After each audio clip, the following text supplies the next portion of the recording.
Soy Álvaro Vallejo, soy ingeniero forestal y cuando era muy muchacho, que estaba comenzando mi carrera en la Universidad Nacional de Colombia en Medellín, vi un artículo de a doble página en un periódico local que salía Oscar Cuartas y decía cuando el boomerang no regresa, y ahí se veía la dirección de la casa, y yo guardé el artículo como 2 o 3 meses. A mí me parecía sorprendente, increíble, que si era verdad que existían los boomerangs y que había un palo que uno lo tiraba y le volvía a uno la mano. Y lo tuve el artículo ahí guardado hasta que me llegó el día que lo fui a visitar, y cuando lo visité, amigos para el resto de la vida, fue mi mejor amigo realmente. Uf, mucho, aquí nos quedamos horas, pero voy a tratar de hacer síntesis de todo lo maravilloso que fue Oscar. Primero es que cuando yo llegué, él conocía a un tío mío que era carpintero y le compré un boomerang, me lo vendió. Y al segundo me dijo, no, usted tiene cómo hacer, venga, yo le enseño a hacer boomerang, que se va a poner a comprarme. Y me empezó a enseñar a hacer boomerangs y nos volvimos amigos para el resto de la vida. Una cosa que era sorprendente de Oscar, él estaba entre los 40 y algo y yo en mis 20 y poquitos años. O sea, tenía el doble de mi edad, podría ser mi papá. Y Oscar era más joven, tenía un espíritu más joven que yo mismo. Era un tipo de una jovialidad y una energía impresionante. Oscar, la mayoría de sus boomerangs en esa época eran de triplex, de madera contrachapada, de una calidad muy mala el material, no los boomerangs. Y tenía algunos diseños básicos y también hacía unos boomerangs muy lindos de maderas finas, duras, en capas que él mismo construía.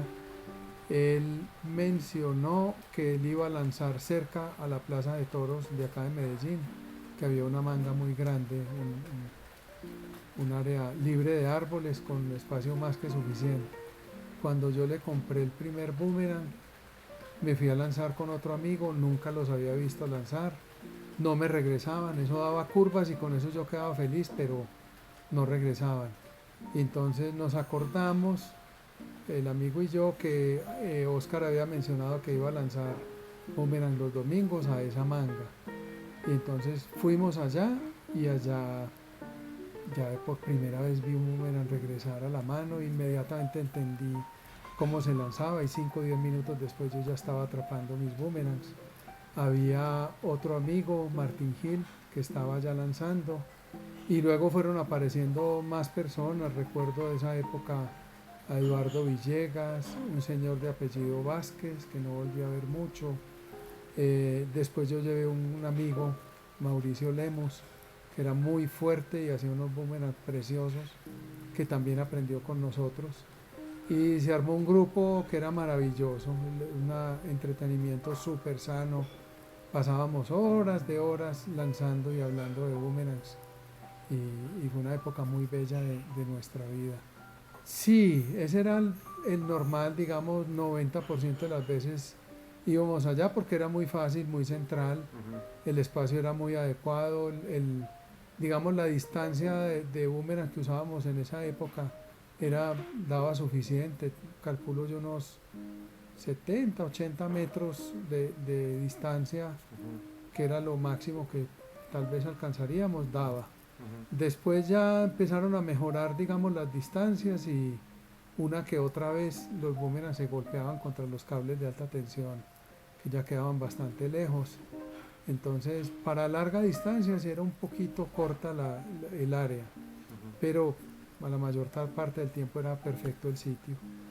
Y en cuanto a diseños, ¿ustedes usaban diseños que Oscar les daba o ya en ese momento ya habían empezado a diseñar cosas diferentes? No, empezamos rapidísimo. Eh, Apenas vimos como que cuál era la lógica, y uno empieza, dice, a construir sus propios boomerangs.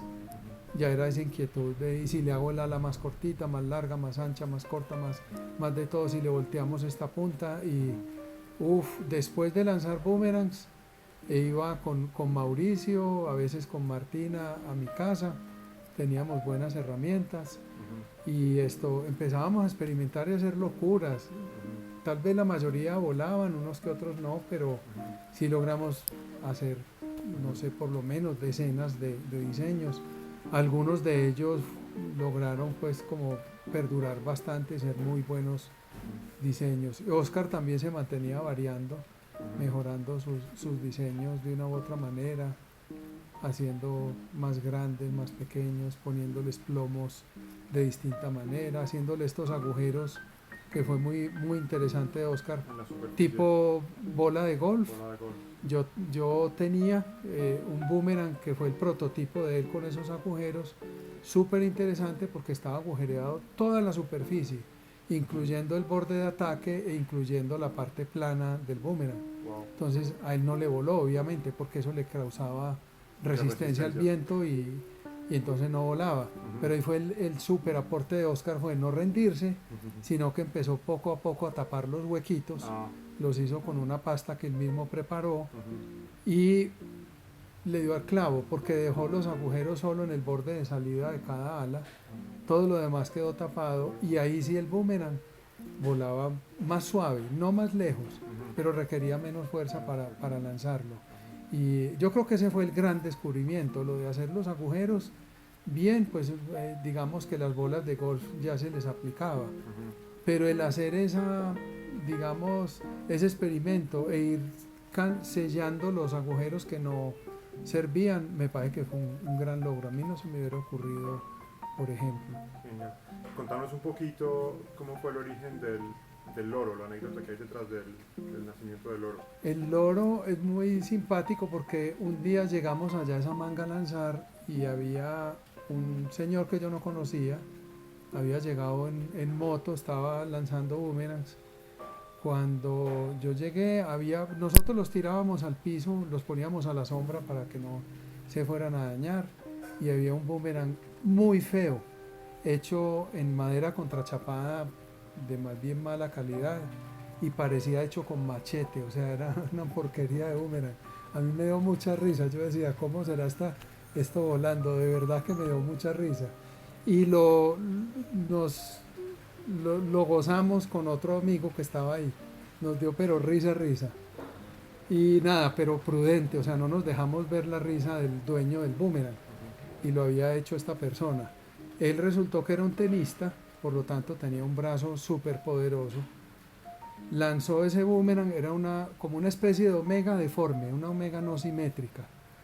Y lo lanzó y yo, o sea, yo me quedé completamente asombrado que un boomerang de una madera tan liviana, con un perfil hecho a machete impresionantemente feo, volaba impresionante. Era un boomerang de prácticamente de larga distancia, aún sin plomos, o sea, no tenía nada para hacer un boomerang de larga distancia y volaba súper bien y el lanzador lo lanzaba con una fuerza impresionante.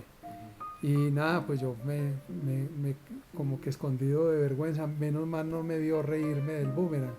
Luego agarré un periódico que había por ahí tirado en el piso, le saqué el molde y cuando llegué a la casa en la tarde con mi amigo, lo copié y se me dio no lo hice idéntico, sí saqué el molde, pero se me ocurrió que era mejor hacerlo un poco más el estilo loro, con alas más asimétricas, pero un poco más curvas las puntas, el tipo ganso, que es como una especie de gancho white con las puntitas curvas. Entonces yo dije, no, lo voy a alargar más una de las dos alas y eso con certeza le va a dar más distancia aún. Y ni siquiera ensayé el modelo original, aunque era tan bueno. Pues no sé por qué me ocurrió hacer eso. Y efectivamente ese fue el origen del loro. Entonces sacamos ese modelito con el amigo, lo fuimos a lanzar, resultó muy bonito y después Oscar comenzó a construir super loros porque los hizo ya con madera de muy buena calidad, les puso plomos, les hacía los agujeritos de bola de golf en los bordes de salida y claro, ese era el super diseño, digamos, de acá, es un diseño que duró mucho tiempo como el de mejor distancia que lográbamos hacer. También las copias del modelo este de Al Gerhardt nos iba bien, pero era un boomerang mucho más difícil de calibrar. O sea, frecuentemente no volaba, se caía y no lograba hacer como devolverse un vuelo horizontal. Y en cambio el loro iba más a la fija, que era muy, muy buen vuelo. Pues lo primero es que eso era mágico. Eso era mágico. Un palo que uno lo tira y da vueltas y regresa a la mano. Y después Oscar decía que era un boomerang inteligente, que era un frisbee inteligente, que regresaba a la mano. Y es muy buena descripción. Pero no era mágico. Toda la vida lo sentí como que era un palo mágico. Porque es una pieza tan sencilla. El diseño es extremadamente sencillo. Un palo curvo tiene un perfil extremadamente sencillo, y lograr tener como toda esa combinación de principios físicos que aún entendiéndolos, entendiendo todo lo que mueve un boomerang, no pierde su magia. Y después el entendimiento llega hasta un nivel, pero toda la física implicada va mucho más allá de lo que uno puede, digamos, racionalmente calcular. Y entonces ver que cambian las formas y puedes tener un boomerang dando 2, 3, 4, 5, 7 más vueltas, que se va súper lejos, viene, se posa encima tuyo y empieza a bajar como un helicóptero y lo toma suavemente en la mano. Eso es mágico. Yo nunca, o sea, nunca perdí esa sensación de tener algo de alguna manera mágico en la mano, por más que entienda que es pura física y ya, y que es un deporte, pero con ese toquecito que nunca ha desaparecido. Me siguen pareciendo que son palos mágicos.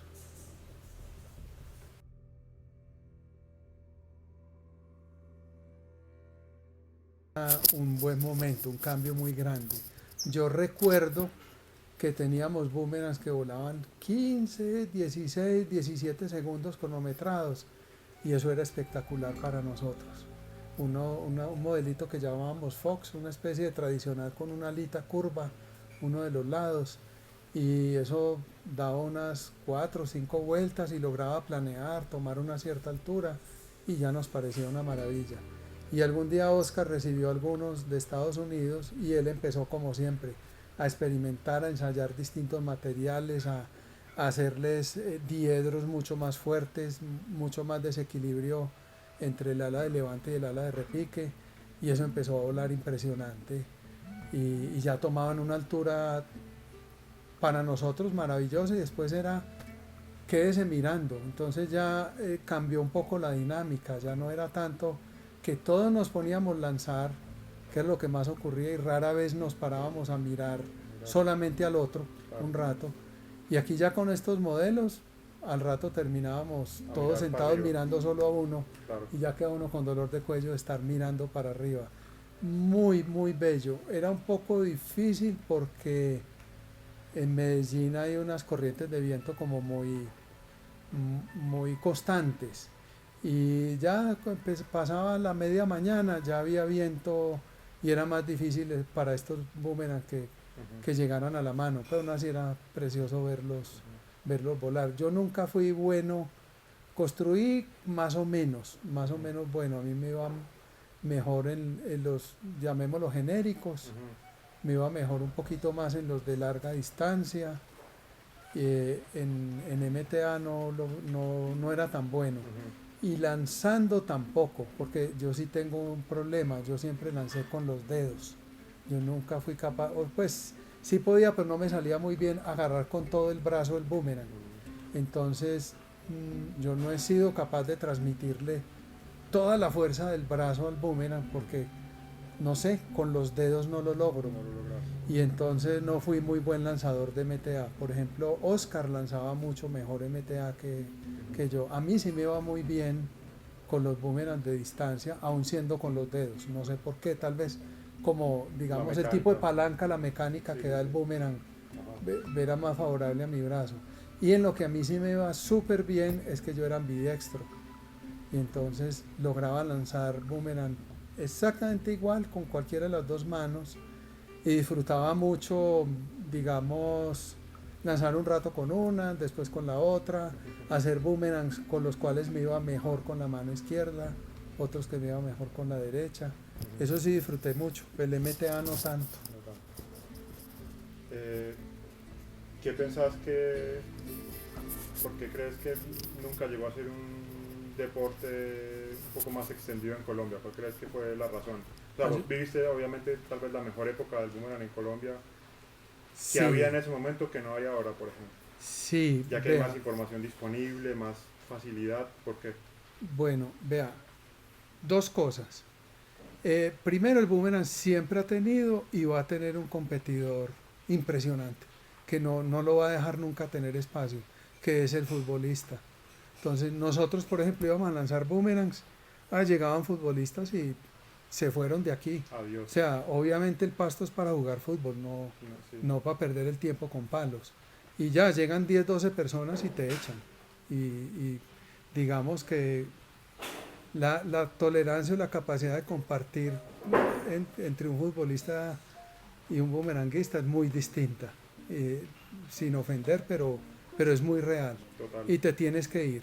Y entonces eso era una gran limitante. Y después, pues Medellín creció una explosión brutal y de pronto ya no había donde en todo Medellín, donde lanzar boomerangs. Cada vez era boomerang más pequeñito y casi que uno terminó estirando boomerang de cartón en la casa. Claro. Eso fue un limitante muy grande. Ya tocaba salir del Valle de Aburrá, lo cual lo hacía, pues pierde uno la gracia viajar 2 horas, una de ida y una de regreso solo a lanzar boomerangs. Y entonces la pérdida de espacios urbanos adecuados creo que es la gran muerte de los boomerangs en Colombia.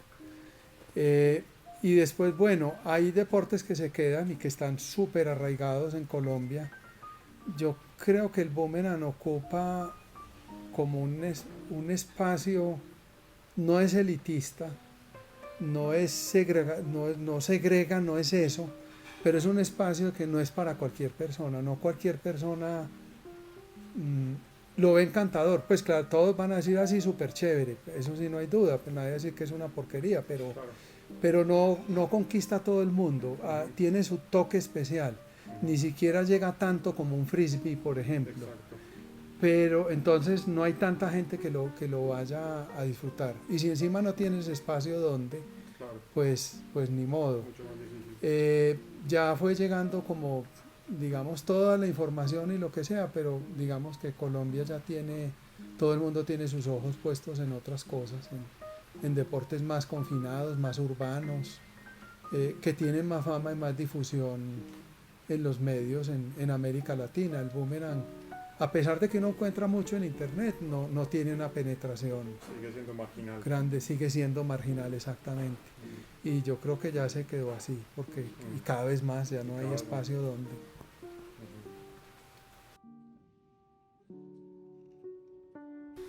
Bien, yo en mi casa tenía una caladora, una Dremel, de esos de cuello, de brazos así curvo.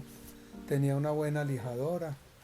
Me gustaba mucho trabajar la madera. Era muy bueno haciendo figuritas filigranas en madera. Entonces, digamos que tenía la habilidad y pues, las herramientas para hacerlo. Me compré una sierra circular, sacaba mis láminas. Ya estaba estudiando ingeniería forestal, conocía bastante de maderas y empecé a hacer experimentos también de poner plomos, distintos tamaños, manera de incrustarlos. Entonces también exploré mucho, pero en el mundo de la madera. No logré entrar a ese mundo de los plásticos y menos pues de los materiales compuestos o fibras de carbono. Ya cuando eso llegó yo ya no era bumeranguista, ya estaba en otra etapa de la vida. Eh, Logré hacer boomerangs muy bonitos, también de maderas contrachapadas. Oscar me enseñó toneladas. Pasaba muchas horas conversando con él y viéndolo trabajar y aprendiendo sus técnicas.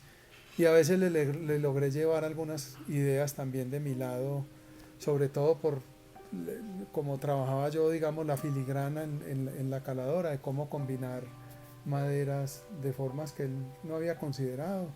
Entonces fue un intercambio en el que siempre yo gané muchísimo más que lo que di, pero ambos pasábamos muy bueno con él y con otros amigos compartiendo técnicas. básicamente esa era como mi exploración.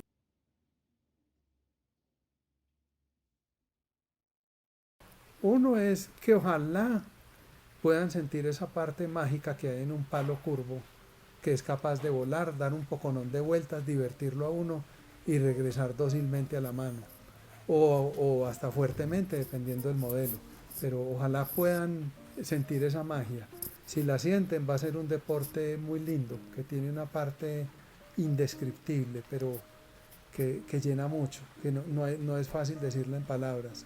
Dos, están, aunque no hay espacio, pero si lo tienen, están en la mejor época del mundo. Es que ahora conseguir el material que quiera está a la vuelta de un pedido de correo, no a niveles extremadamente prohibitivos, pero no puede tener el material que se le ocurra, fibras de carbono y acceso a diseños, a videos, a toda la comunidad mundial de gente a través de internet. Entonces, como ha ocurrido en todos los demás deportes, el desarrollo ha sido exponencial y lo que hay ahora es súper de lejos lo que teníamos en nuestra época. Y lo que teníamos en nuestra época era suficiente para uno pasar feliz muchísimas horas. Ahora uno puede decir cuánto más, pensando en boomerangs que pueden volar 200 metros de distancia y regresar. Eso es impresionante. Que puedan pasar minutos en el aire, minutos en el aire. Yo que viví la época vieja, es que eso es increíble. Eso es increíble. Así que no sé, pues ojalá que la gente pueda sentir, tener esa capacidad de sorpresa y de admiración por esos palos. Eh, no he visto algo más, que condense más los principios de la física que un boomerang. Es que es una pieza fija, no tiene partes móviles. Es un solo palo curvo y punto, y tiene 5 principios físicos y algunos de ellos extremadamente complejos. Y pues una combinación sorprendente.